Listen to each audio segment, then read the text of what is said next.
So we've talked about relationships within the youth group, but how do you begin to form relationships with people in a community that you've never met before?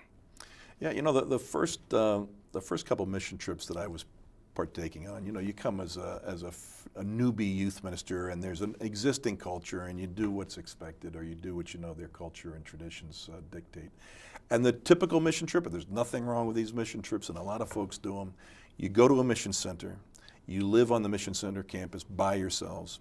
There is a construction site somewhere, there's nobody there. You go to that construction site, you do good work building a home that somebody will someday live in. Maybe a sweat equity owner shows up for 45 minutes to introduce themselves during the course of the week. There's a prospect of some relationship with the mission center host, with the sweat equity owner perhaps that comes by once. And on Sunday morning you drop by a local church and you go into that church and they're warm and welcoming, receiving you, but they don't know you and you don't know them, and you do the best you can and you're on your way home. It's not always possible, but I think it's optimal and certainly a goal. Can we find a community with whom we are true partners? Now, this is not something you inflict or impose on a community. We're not an unmitigated blessing to just drop out of the sky and say, why don't we be friends? But if you do site visit work, if you have your ear to the ground, if you explore, it's possible to find communities who have their own vocation of hospitality and engagement and transformation and are looking for or eager for a partnership. Once you find that community that is open to engaging as partners, who care themselves about nurturing the relationship, who perhaps have a church and the church itself wants to engage and be in relationship, perhaps has a youth group where the kids themselves are open to relationship, perhaps a wider community where the community as a whole is looking to engage in a week of relational fellowship, worship, construction, recreation, etc. Now you've got the potential. So I think the first thing is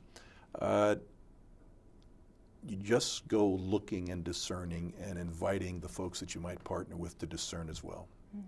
Once you have found and been blessed by a community that wants to be in relationship and wants to be in partnership, then the question is turning it into real relationship and real partnership, not just a little rhetoric for the beginning and the end of the trip.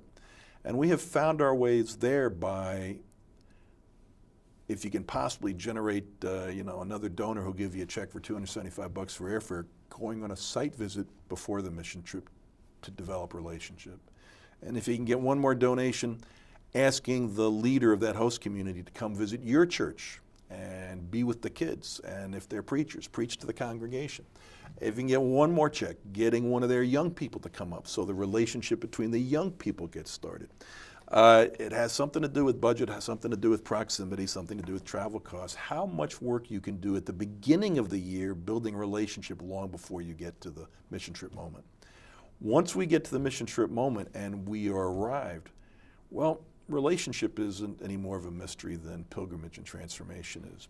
Bruno Bettelheim said, community happens when people engage in some other purpose, and community happens along the way. So the coin of the realm of relationship with a mission partner is shared time engaging with one another, right, along the way of working. So when we frame a mission trip, if we come in on a Saturday to a community, we want a community-wide relational day. This can be in a neighborhood where we're doing mission work, a community-wide festival lunch, community-wide cleanup, and then shared worship. If we've got a trip t-shirt, we make sure they have trip t-shirts. Then you've got this, it goes all the way back to, I guess, a tribal anthropology. We're wearing common clothes, we have a common look, we have a common purpose. We roll into a Sunday, and on the Sunday we find an opportunity to worship together, have a fellowship meal together, and then perhaps go off on a recreational event together. If we're divided into teams, if we have 21 kids and they're in 3 7-person teams or any number thereof, well, can we integrate young people from the community into teams so there's a deep relational experience throughout the week as they connect with that team? Contractors who come along to volunteer who are paid in that team. Adult volunteers from the congregation, they're going to participate in these teams.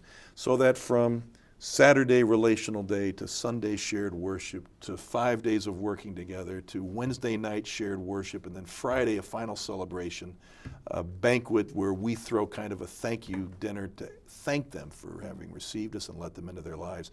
And then a final worship. Now we start to put the sinews together, the ligaments of relationship or building across the week. And if you're really blessed and grace is broken out like this, you have the prospect of staying in relationship with that same community. And where the greatest blessings have occurred to us, where we have stayed in relationship in 2 and 3 mission trips, and then where we go with mission trips with them to 3rd destinations as partners. We have an amazing, beloved partnership with Centro Cristiano de Bethesda in Chicago. We've been on 7 mission trips with them to 3rd destinations. Now relationship is real and authentic, and grace abounds.